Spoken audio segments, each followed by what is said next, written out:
Hey, Bitcoin wealth builders, and welcome to episode 104 of Bitcoin Hard Talk. We got a great show for you today. We're going to be covering everything about a lot of different topics. We're going to be returning to our format of This Week in Bitcoin, This Week in Macro, and This Week in Geopolitics. But we're also going to do a fireside faster version of each one, because in part 4, I'm going to be covering an interview that I gave to mix up the format. So what are we going to be covering today? Well, episode 104 is obviously we are hitting the next phase of the US-China trade deal. And all the long-term listeners of Bitcoin Hard Talk will know that they haven't really been in a trade war. We've actually just been in a resetting of the world order for the proof of weapons network. But I'll make sure that everybody is aware. We got lots of new subscribers, 107,000 subscribers now. And I'm going to be sharing how the US-China trade war isn't what you think. And so in 4 parts, we're going to be doing This Week in Bitcoin. And I'm going to be really focusing on how Wall Street continues to fool Bitcoiners. Where are the real Bitcoiners? The ones that have been with me on this 14-year journey ever since $3, that know you should be holding it in self-custody rather than handing it over to Wall Street in order to give them more power while they reset the world order. We've been covering that and the latest on everything that's happening for all those Bitcoiners that are being fooled right now. The second section, part 2, This Week in Macro, we're going to be going through the controlled demolition of the petrodollar. So as we are resetting the world order geopolitically, it has massive implications on the petrodollar. So I'm going to make sure everybody is up to date on what's going on there. In part 3, we're going to be doing This Week in Geopolitics, where I'm going to be discussing why the media has suddenly switched gears and is focusing on turning Israel into a toxic asset, as we always said. Everybody that's a long-term listener won't be surprised. But why has the media suddenly switched to the long-term Sudan conflict? It started in 2019. We're now in 2025. Now, why is it getting attention right now? Well, we're going to be covering that in This Week in Geopolitics. And then finally, in part 4, we're going to head over to an interview that I gave with Danny of Capital Cosm. He did an interview with me, and we went really deeper into the Proof of Weapons network and making sure that you understood the building blocks, because we have new subscribers. I wanted to make sure. So let's dive right in with part 1. This Week in Bitcoin. Wall Street continues to fool Bitcoiners. So today is, in fact, 17 years ago today. Actually, the year I got married as well, 17 years. 2008 was the year that the Bitcoin white paper was released. October the 31st, 2008. 17 years ago on Halloween, the Bitcoin white paper was released and published. And if you hadn't watched last week's episode of Bitcoin Hard Talk 103, it was incredibly popular. We had 32,000 viewers on a 3-hour Bitcoin Hard Talk episode where we went through who Satoshi Nakamoto might be, the secret story that many don't know, as well as whether Bitcoin was actually a CIA operative. But it was 17 years ago that it was released to the Bitcoin cypherpunk mailing list. And last week, I went through the whole history with David Chom and Len Sassaman and Hal Finney and the various other characters and what led up to that, and the Bitcoin white paper as well. It wasn't until January 2009 that the first code was released. And when the first code was released, it had a version of the Times newspaper, the headline, "Banks on the Brink of Financial Disaster," as well as an image of the Israelis invading Gaza. So it's that was, 17 years ago. And look how far we come. And the Wall Street couldn't beat us. It was a mission, us versus the banks. And now the banks are in and persuading you to hold your Bitcoin with them. And so what's really been happening? Well, 2 million Bitcoins are locked up in Wall Street's coffers and held in custody.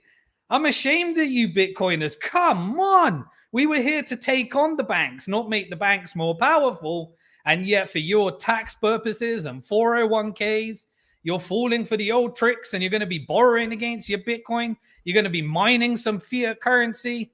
And with that fiat currency, you're going to be fueling the engines of the proof of weapons network, the debt-based Ponzi scheme, enslaving your fellow people in order to borrow some fiat currency against your Bitcoin. So Bitcoin treasury companies, the economic hitmen, the Wall Street financial terrorists have created financial weapons of mass destruction called Bitcoin treasury companies.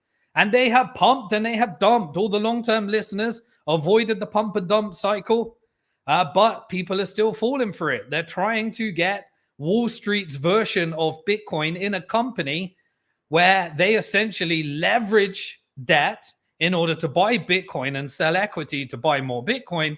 And Michael Saylor heading up the charge of accumulating as much Bitcoin for Wall Street as possible. BlackRock, State Street, Vanguard, all the financial terrorists, lending, creating products, they're loving it.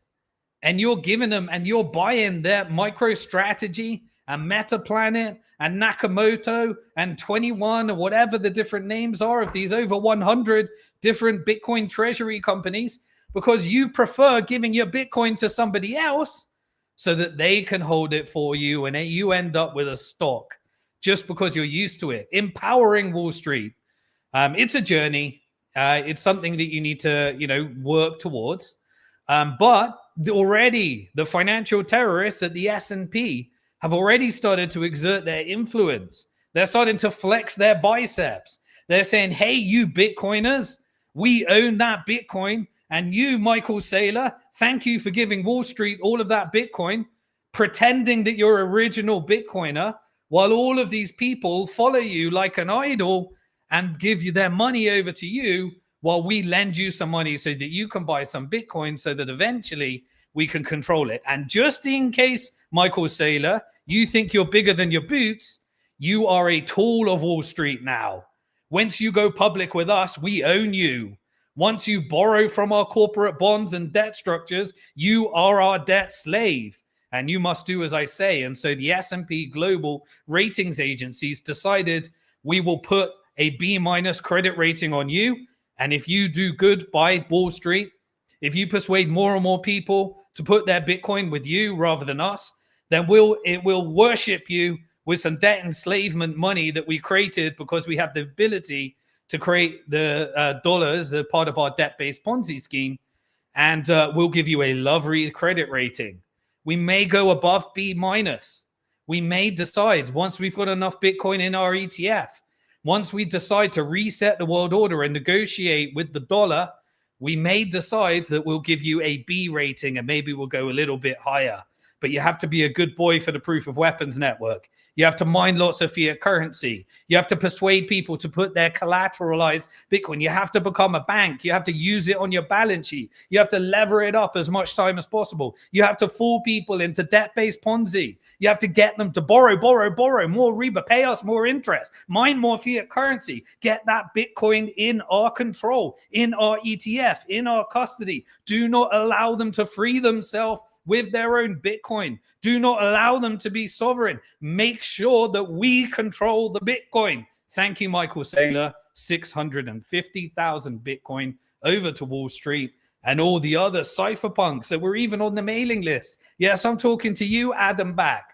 Taking those 30,000 Bitcoin, swapping them for tax efficiency into some collateralized debt obligation, Nakamoto, whatever it is, different type of structure. And the financial terrorists like Howard Lutnick and his children at Cantor Fitzgerald, then their primary dealers as they roll over the debt-based Ponzi scheme. You contribute to that instead of owning your own Bitcoin. Anyway, I don't judge. I understand that there are very big reasons to do it. But I hope people understand the war that we're actually really in. It is proof of work, which is Bitcoin and self-custody, versus proof of weapons. And proof of weapons leverages debt and a debt-based Ponzi scheme in order to enslave in a K-shaped economy. We'll do a bit more of that in the macro section. So you are a tool for the Proof of Weapons Network and Wall Street. Congratulations. But how much Bitcoin has BlackRock now got in the ETF? 800,000 Bitcoin. And he's laughing at you. Larry Fink is saying you will own nothing and be happy as we tokenize your ass. And you're going to be celebrating, thinking that the crypto decentralized blockchains are taking over the world. Little do you know, we are just using you as a tool to own your ass, build your social credit score, and turn you into a carbon credit default swap, collateralized debt obligation. And if you're lucky, we might give you some insurance and you can be happy and pay for it at the same time, while we're enslaving you with your 800,000 Bitcoin because you swapped it for a tokenized, financialized, securitized version. And don't worry, there's a reward for you. What did JP Morgan come out and do? JP Morgan said, hey, as long as you put your Bitcoin with BlackRock and hold it in custody with Coinbase, guess what? You can borrow against it. We'll give you some fiat currency loans. And so they're doing Bitcoin-backed and ETH-backed loans, but they're not backed by Bitcoin and ETH.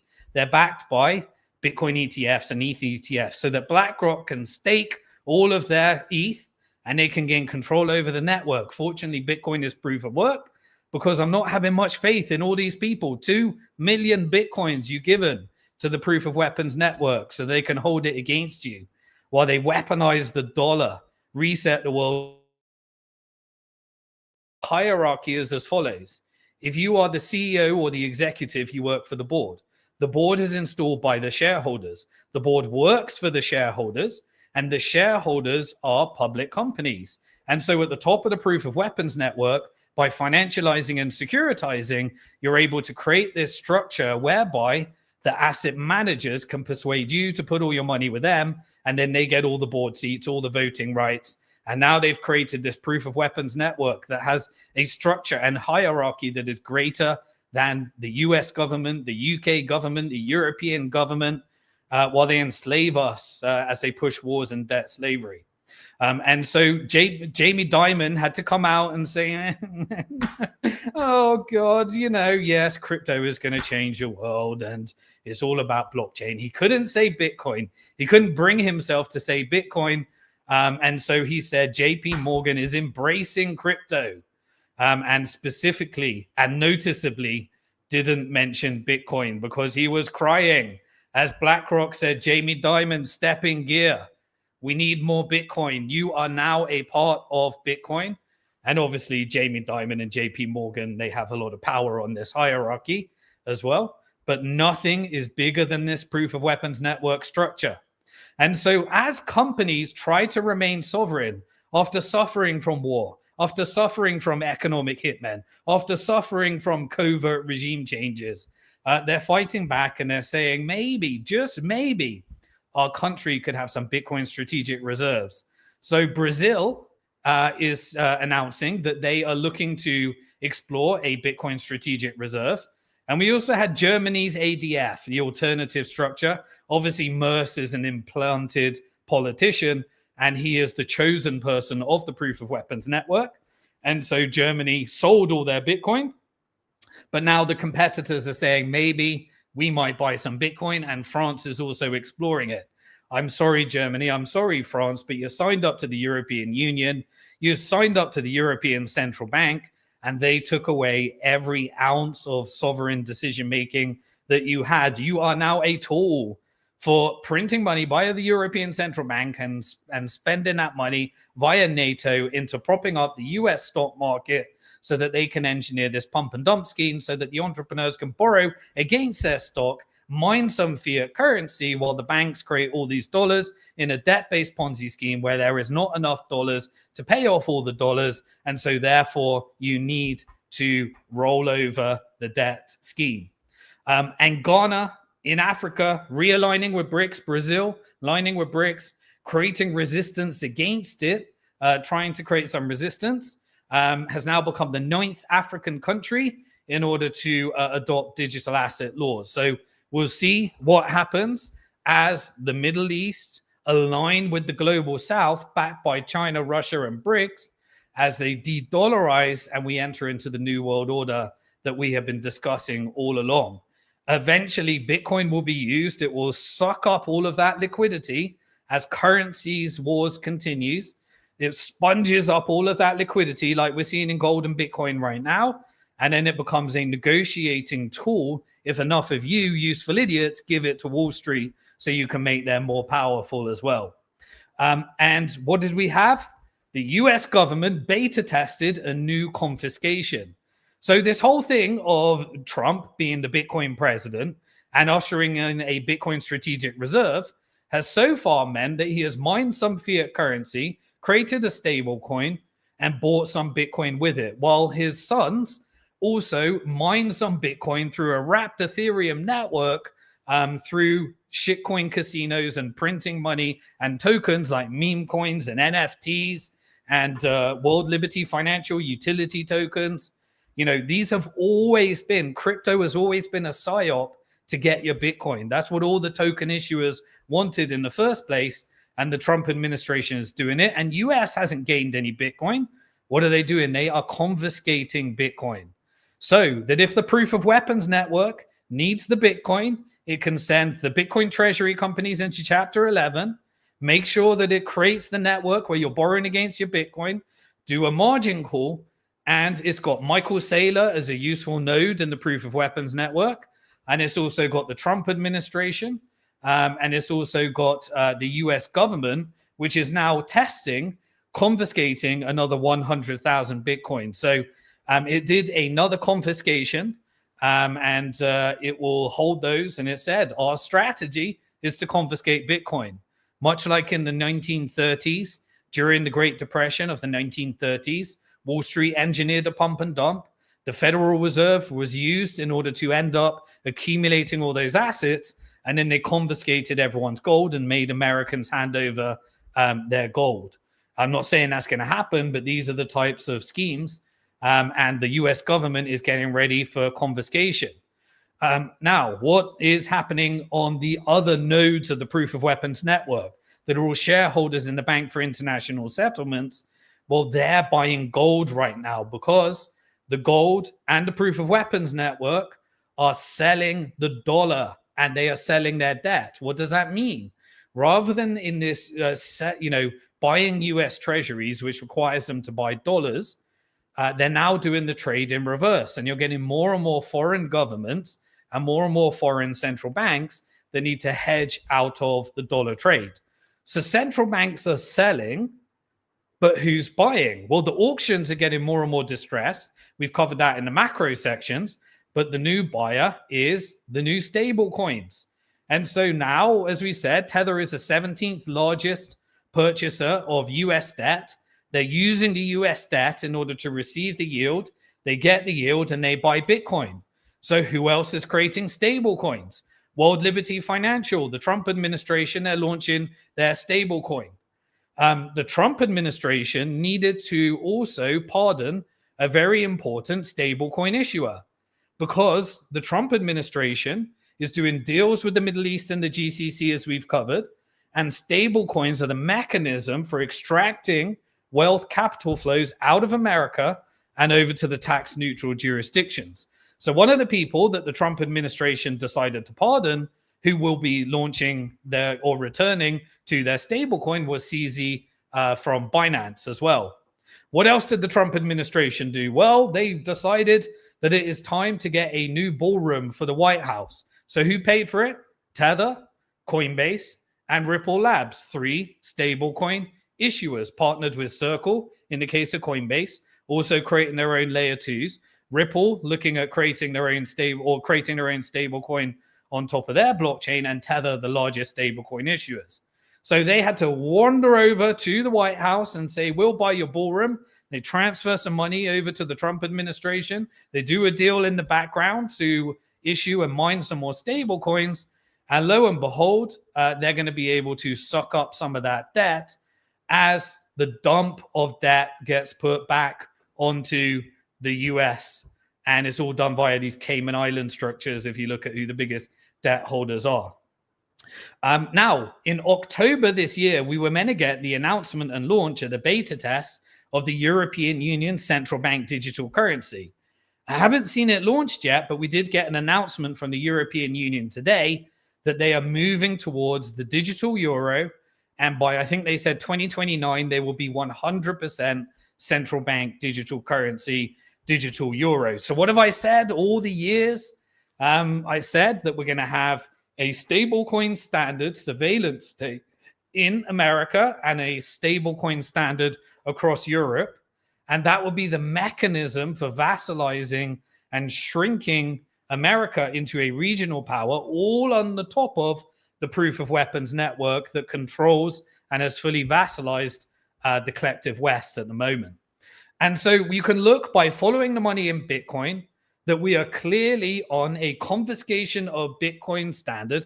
That may not happen, but clearly this is all about stable coins. This is all about getting as much Bitcoin inside Wall Street, because the Trump administration is obviously paid for by the technical industrial complex and the financial industrial complex. As we've always said, he's not a neocon, so it's anti-military industrial complex, but he has been doing everything he needs to do for the top of the power structure, which is the financial industrial complex, the asset managers, the private equity, the banks that mine and securitize and have bought the whole of America in the whole political process.